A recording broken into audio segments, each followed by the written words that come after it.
And the centerpiece of this is building a 21st century transportation system that's worthy of the Commonwealth and really responsive of what people say they want and need, and having and taking our education investments to the next level so that we are truly not leaving any talent behind. On the other hand, you want people to have expendable income. Do you look at a pay stub ever? Do you ever look at it? Yeah. So tell me how much difference yours is. Forget the FICA bite. Yeah. You're talking about at the federal level. That's right? federal level. Yeah. You're 2%. Right. How much more are they taking out? They're taking out more. Like hundreds of dollars per paycheck. Well, I don't make that much money, but I mean, I make a good living. Don't get me wrong, but the a lot. It's 2% is more than you think. It's a change, but listen, this is the point. So I'm saying people don't have as much expendable. I totally get that.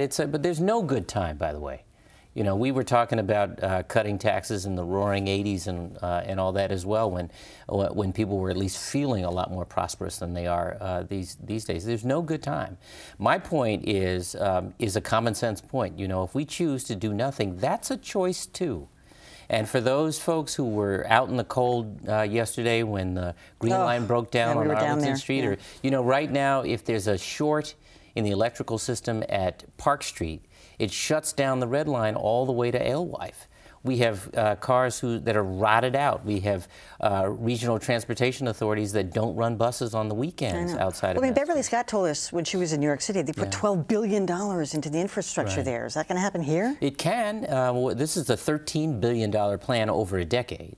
And if we make these investments, we get a modern, efficient, up-to-date transportation system, not just the T, but across the Commonwealth. And we also unlock economic opportunity that's been bottled up in different regions, like the 4th and 5th largest cities, New Bedford and Fall River, that are completely cut off, or in many respects cut off from the economic hub. So is Austin, by the way. Well, I get that. I get that. But we can do some things around Austin too. You know, part of this plan includes smoothing out that turn in the Pike. You know, we'll do all electronic tolling on the Pike. Smoothing out that turn in the Pike now when you get to the Austin-Brighton line, and which gives us access to the commuter rail, which enables us with something called DMUs, which is basically subway cars that run on the commuter tracks, to have a station there and run trains back and forth.